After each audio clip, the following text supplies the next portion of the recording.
Life over coffee. Conversations for transformation. What the world, the flesh, and the devil mean for evil, the good Lord Almighty intends for our good, creating a unique place where good and evil intersect to do battle in a Christian's life. That spot, that intersection, is our crucible of suffering. And while in that crucible, confusion does mount, even tempting us to take actions that we would not take during ordinary times. But even in those moments, God is with us, always persevering for our good. As you reflect upon the most painful times of your life, haven't you seen how the Lord sustained and cared for you? Hello, everyone. This is Rick Thomas, and we are doing Life Over Coffee. Thank you so much for joining me. I want to talk about a season in my life where good and evil intersected in my crucible of suffering, and as the confusion did mount, I did things that I would not ordinarily do during normal times, and I want to share one of those times with you when I even tried to manipulate God, gaslighting God, trying to move Him, budge Him, trying to get Him to see things my way so that I could get on with my plan. Have you ever tried manipulative praying? Well, I'm not recommending that as a course of action, but that is exactly what I did. Let me share that time with you, but first I will begin with maybe a verse of scripture I trust you have memorized, but if you hadn't, I hope that you will reflect upon it, because Paul was communicating us in Philippians 3:10 a goal for our lives, but it is a complex goal. He said this, that I may know Him, Jesus Christ, and the power of His resurrection, and may share in His sufferings, becoming like Him in His death. Now that is the goal for us. That is the place that God is taking us, that we may benefit from the power of His resurrection, but it will only come through sharing His sufferings, becoming like Him in death. And so that sends us right through the crucible of suffering. During suffering times, you experience a grace that you cannot appropriate at any other time in your life. You see, grace and suffering are instruments working hand in hand. And though there is grace for suffering, you don't need that grace until you are suffering, and that's why they're working hand in hand. Perhaps you've heard someone say, I would not want to go through what's happening to them. Well, me either. But what we miss is how God gives grace during those seasons of trials. And so I hope that you don't have to go through suffering, but if you do, there will be empowering favor. There will be grace from God, and it will buoy you through the crucible, because grace and suffering go hand in hand. And so should the Lord drive you into the crucible of suffering, He will magnify Himself by sustaining you, creating an unforgettable, soul-stirring memory. There is a deep intimacy found in the heart of God that you access through a cross that leads to your death, as you anticipate the power of His resurrection to activate in you, as Paul talked about, that we may know Jesus Christ, sharing in His sufferings, experiencing His resurrection power that comes through our death. I have talked to many Christians who have echoed this truth, and though they never want to go back to that crucible, they do acknowledge how they would not exchange their experience with God that came during their fiery trials. And I agree with them. It's my story too. After my family had left, I went into a deep sorrow from which I did not fully return for 10 years. The despair was unending. The confusion was spiritually disorienting. There are no words to describe the pain of those years. I resigned my life to the lower shelf of the Christian ecosystem. Looking into my future, I could see nothing but an eternal black hole of emptiness. It was dark, it was bleak, it was endless. Hope was gone as I began to accept how the future that I saw always looked like today. It was in this place where God's goodness entered my divinely crafted suffering. And like Job, there was a time of radio silence as God appeared to be so far away. But it was only for a moment. He wanted me to see him differently. It's really ironic when I think about it. I had 2 Christian undergrad degrees, and those 2 degrees did not introduce me to the Lord in the way that I needed to know him and the power of his resurrection and the fellowship of his sufferings. Education gave me an awareness of theology and an appreciation for God's word. Praise God. But unremitting anguish revealed the suffering Savior to me. Knowing God intellectually and experiencing him in life-altering pain are radically different. And so as God continued to reorient my thinking from inside my crucible of hopelessness, I experienced him in a unique, unforgettable, and life-transforming way. Intense suffering does this for you, bringing a convergence into your life that wants to tear apart your soul. It is fear and faith. That's the convergence going toe to toe in a loser leaves town match. And you're never really sure who is going to win. Will it be fear? Will it be faith? Sometimes fear would come off the top rope and just add that crunching blow, and it seems as though faith will never rise from the canvas. But I began to see that the faith that God gave me in my salvation, it needed fortification to navigate me in my sanctification. The good Lord was prepping me for a future of usefulness in his kingdom. He knew the temptation in me to drift into an unbelieving believer mindset. That temptation was strong, making it vital to reorient my walk with him. And so this battle brought me to a vulnerable place where the Lord deepened his roots into the fertile ground of my sanctification. And the trial opened the way to place something in me that will never leave, for which I am eternally grateful. And many souls have reaped, and I trust will continue to reap, the benefits of God's good work back then in that crucible. You see, I began to intuit things back then, though their reality was still many years later, that there is future usefulness for you upon leaving this crucible. And merely having the hope of him completing what he started, it was a drop of hope, but it was satisfying enough just to live one more day. This perspective is why a person will reflect on his most painful experience and say something like, God was amazingly good to me at that time. And if you have been there, and I know many of you have, I do not need to say any more. You know what I'm saying to be true. I have just described your pain and your praise. You see the juxtaposition of this fear, faith, pain, praise, tension in a holy sonnet that was written by John Donne. John Donne is my favorite poet, and he wrote a sonnet called Batter My Heart. And in that sonnet, John Donne was pleading with the Father to do whatever is necessary to transform him into a new creation. Here is just a little bit of the poem, or the holy sonnet, Batter My Heart. It goes like this. Batter my heart, three-personed God. For you as yet but knock, breathe, shine, and seek to mend, that I may rise and stand. Overthrow me and bend your force to break, blow, burn, and make me new. Can you hear the desperation in that sonnet?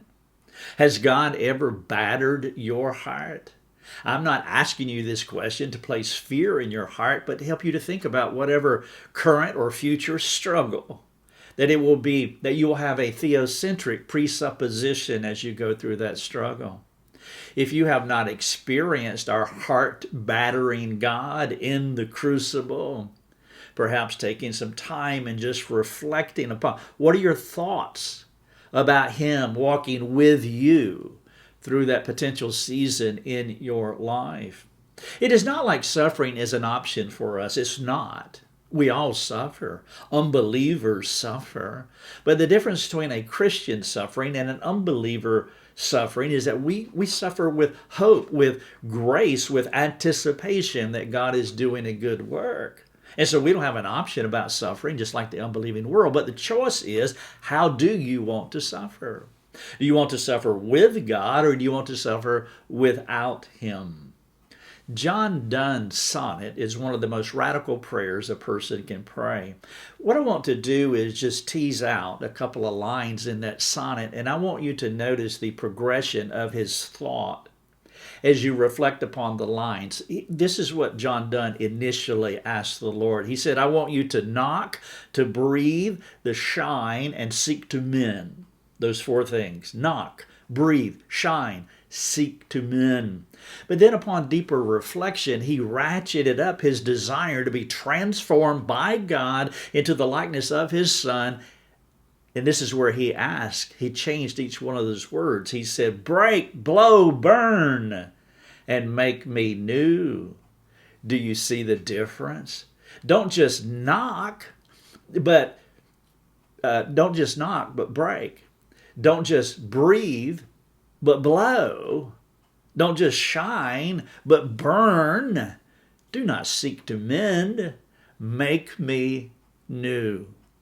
Perhaps you can look up that sonnet, Batter My Heart, and just pause for a bit and think about what John Donne was asking God to do to him. What do you think about John Donne's desperation for God to transform him? How desperate are you to experience the Lord's transformation in the crucible of suffering? How aware are you of the faith-fear tension that battles inside of you? I was unaware. I didn't have a framework for attacking my fear or maturing in my faith. How desirous are you for Him to help you overcome fear and to grow in your faith? John Donne reminds me of Genesis 30, where Rachel said, give me children or else I die. There are moments in our lives where something is so important to us that we are desperate and we will not be satisfied until we have it. You hear it in Rachel's prayer in Genesis 30, and you hear it in John Donne's holy sonnet, Batter My Heart, where he began by just asking God, would you, I want you to, he said, knock, breathe, shine, seek to mend.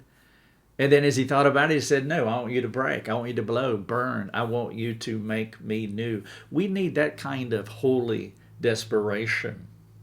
Les Miserables is one of my favorite Broadway shows. Lucia and I have seen it a couple of times, at least. One of the characters in this play is Fantine. She is a lady who lived a most miserable life that ended too soon. Her song that she's recognized for in the play is I Dreamed a Dream, where she talks about her idealistic youth and how the darkness of this world stole her dream.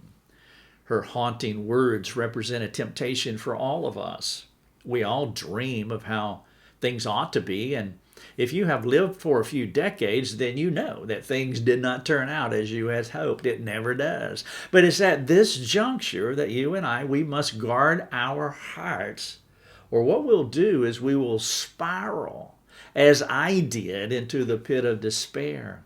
I want to share just a snippet from Fantine's song, I Dreamed a Dream. This is what she said. I had a dream my life would be so different from this hell I'm living. So different now from what it seemed. Now life has killed the dream I dreamed. For many of us, life kills our dreams. After we marry, we launch our covenantal boats toward a glistening horizon. And though we realize the potentiality of dark skies ahead, we dismiss the notion because, well, we choose not to think about such matters. Some of us actually believe that we are different, maybe more innovative, or we just know better than those who fell short of the mark and collided on the rocks after they went over that horizon and never made it to the happily ever after. Even when we see the dark clouds forming in our lives and our relationships, we do not necessarily perceive them for what they are, or we do not understand how the Lord may be about to teach us richer meanings of biblical faith. I saw the dark clouds taking shape in our marriage, but I never realized how much the winds would break, blow, burn. I was working on a Bible degree in my second year at Bible college when God blindsided me while doing good. I cannot adequately explain to you the depth of the pain. I have shared before how upon arriving home in 1988, I realized that my family was gone. And within 15 hours, I lost 10 pounds, which is my best descriptor of explaining how it was the most prolonged and torturous night of my life. I was in unmitigated fear and desperation and physical suffering. My desire for a family fully collided with the Lord's willingness to reveal himself to me in a way that necessitated my death, that I may know him and the power of his resurrection and the fellowship of his sufferings. It was my death that he had in mind.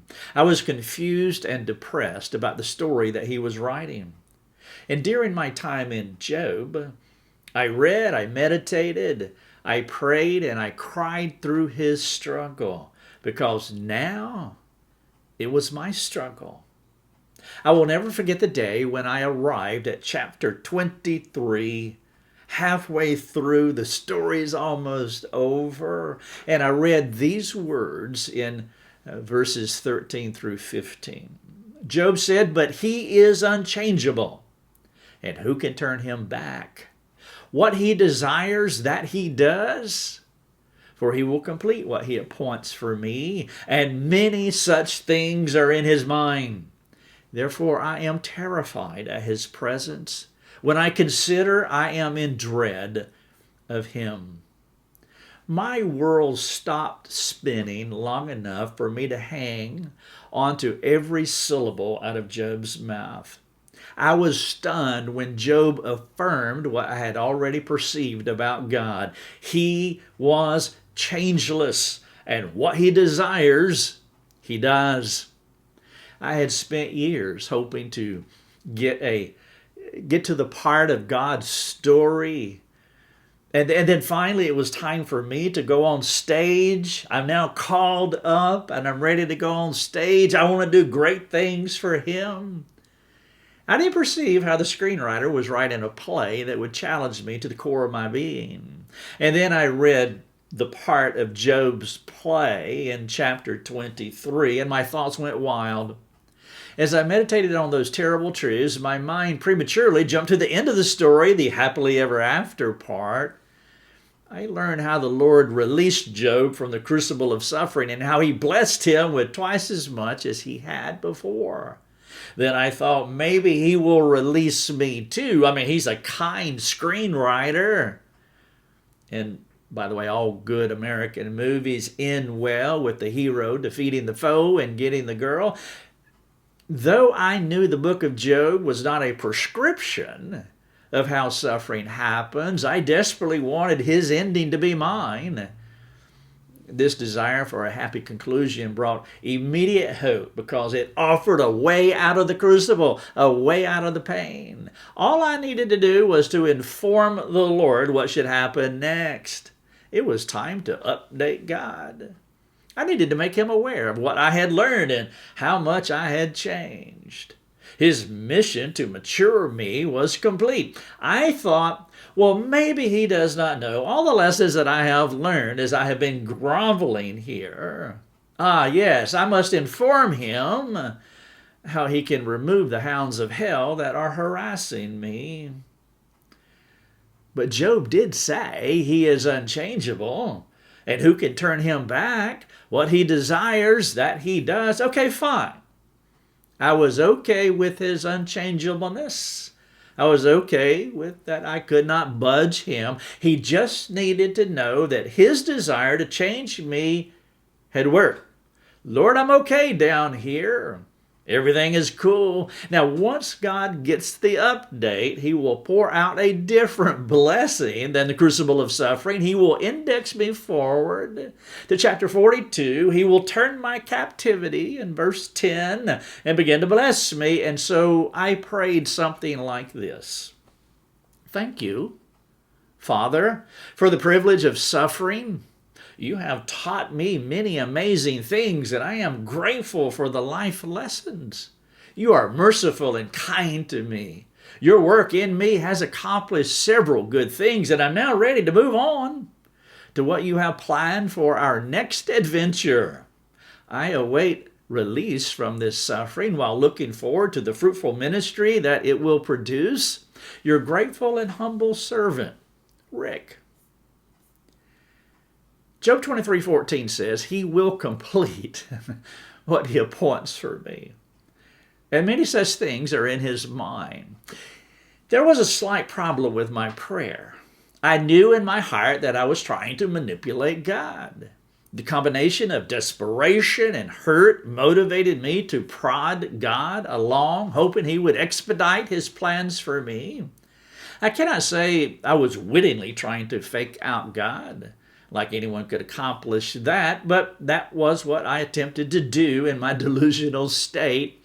Sometimes the pain can be too much, blinding you to what you are doing, trying to circumvent God's wisdom for your life. Now, at some level of my heart, I knew my creative prayer would not work. I was not that delusional. The Lord was not through with me yet, and I knew it, which terrified me. What he had planned for me would not be thwarted, regardless of how many times I prayed. He was going to finish his desires for my life. Paul said it another way, what he has begun, that is what he will complete. My Father knew best, and no amount of manipulative praying was going to sway him. He is unchangeable. It's sort of funny as I reflect upon those days. Gaslighting God will not work. He sees in the dark places of our hearts and always gives us exactly what we need, even if we do not want it. The real issue for me was whether I would trust him enough to cooperate with the necessary surgery on my soul, regardless of how long it would take. It was not permissible to jump ahead 20 chapters, get me to 42. Because I was not fond of this part of the script. I mean, I finally made it to the stage. I'm ready for my part, and I got this part, but I had to stay. I had to finish what was written into the script. Apart from salvation, this surgical season on my soul was essential, and it became one of the most transformative times in my life. Nothing has come close to the redemptive work the Lord did in me during those days. I reflect on how hard it was to get on board with his soul surgery. He saw things in me that I could not see, or perhaps maybe more honestly, things that I did not want to see or to say aloud. And he loved me enough to persevere no matter how distracting or dishonest I was with my manipulative praying. The truth was that I knew how messed up I was on the inside, but I did not want to go through the necessary changes for transformation to happen. Perhaps you're like this too. To some degree, we all have enough self-awareness to know we need the Lord's intervention. Still, we are afraid of him. Job said, I am in dread of him when I think about him. That's not necessarily unhealthy. It can be, but not necessarily so. The thought of having the Lord turned loose on our souls is terrifying. Knowing this is why you must be careful here. If you're not wise here, you will be intellectually dishonest with yourself, with God, with others. You might even attempt to do what I did. You can't fake out God. Newsflash. What he has appointed, he will complete. My appeal is for you to be honest with yourself.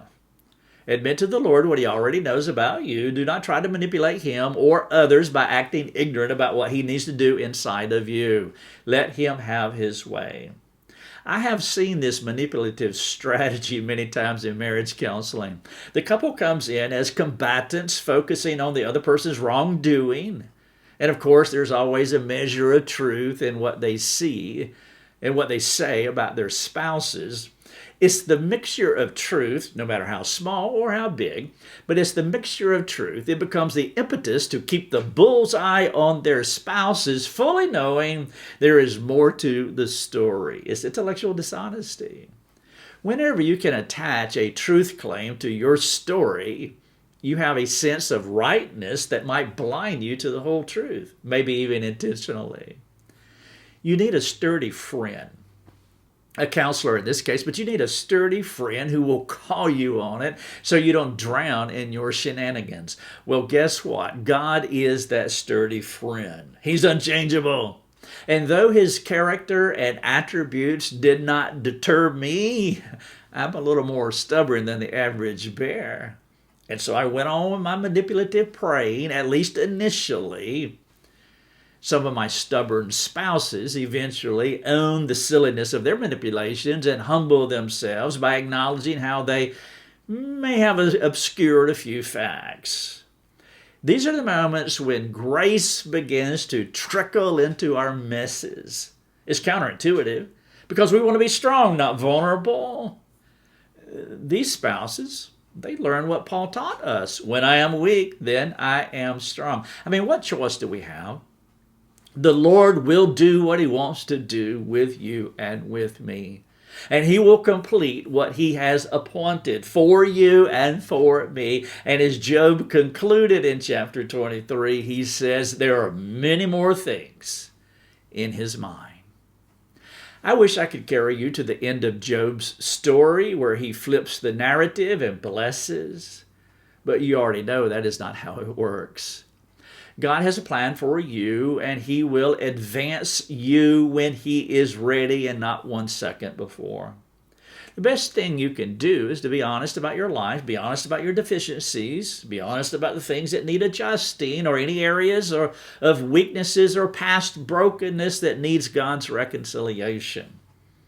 It would probably be best for me just to stop listing possible things for you to address in your life and just ask you to take a season of reflection, asking God to help you to see what you're unable to see and agreeing with him about the things you already know that need to change.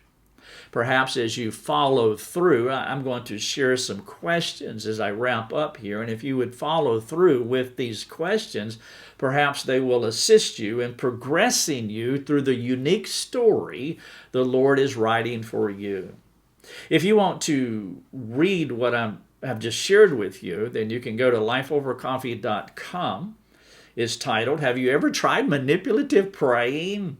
I think if you just type in manipulative praying, it'll pull up the article and you can listen to the podcast right inside the article. You can also watch the video too. And so you can read, watch, and listen. Have you ever tried manipulative praying? I want to ask you a few questions and then we wrapped up. First, if you haven't heard, we've been talking about this for a while now, but I've completed a topical course on the fear of man. People who struggle with insecurity. People who are controlled by other people's opinion. When people try to manipulate you, gaslight you, and you come under the management of their opinions, you're controlled by them, where they are big and God is small. Well, I've developed an all-online course. It's a topical course on this subject that will walk you through how to overcome the fear of man. There are 20 videos and 20 articles. There's a 30-page PDF downloadable document. You can download it. There's an LMS, a learning management system, and so you can do it all online. You can do it on any device. You can do it on your laptop, desktop, coffee shop. You can do it in a coffee shop, do it at home, doesn't matter. And so if you go to courses in our navigation bar, at lifeovercoffee.com and click on it, you'll be able to get to that course, No More Fear, and you can read all about it. And then if you'd like to take it, you would have that option, No More Fear. How to overcome controlling opinions is something that's essential for all of us.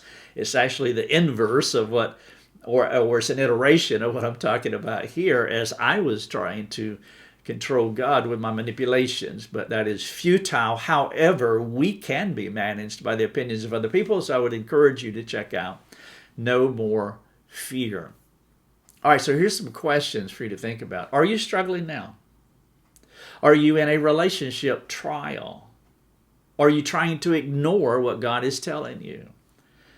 Now, if there's some truth, if there's yeses to those questions, then I would just encourage you to speak with a friend and just take time to explain what I've just shared with you and what you're going through. Just it would probably prove wise if you would find a friend and share those things with that person, someone who's competent, a sturdy friend who will call you on it if that is what's necessary. Number 2, suffering is impossibly hard. You know that. But do you see it as God's mercy to you? I mean, if you're in it, that would be hard. It might be hard to say yes, but I think as you listen to the Spirit of God activated in you, intuitively you should know this. Suffering is impossibly hard, but do you see it as God's mercy to you? What are you learning about your Lord as you walk through this trial with Him? By the way, I hope you see the implication here. What I'm sharing with you are things that God taught me back in the late 80s. And so there is reproductive benefit here all these years later.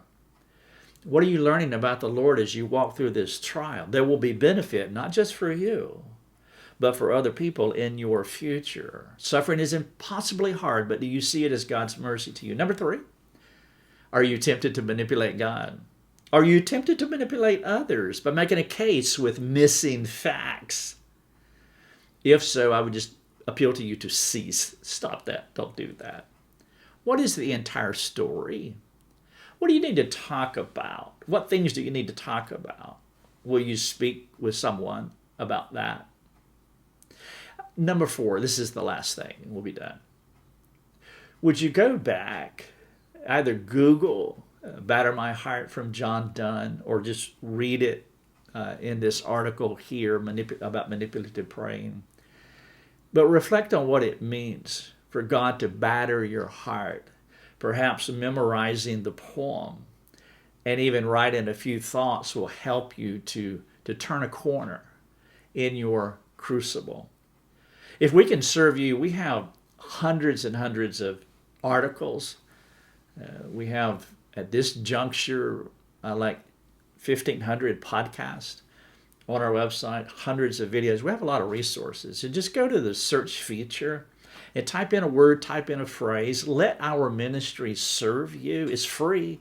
Our resources are free to you. We are underwritten by a supporting community. And so we don't want your money, but we do want to serve you. And so just go to lifeovercoffee.com and just search for various things, including this. Have you ever tried manipulative praying? And let us serve you, and it would be a joy to do so. Thanks so much. God bless. Thanks for joining us. Learn more and get access to other resources at lifeovercoffee.com.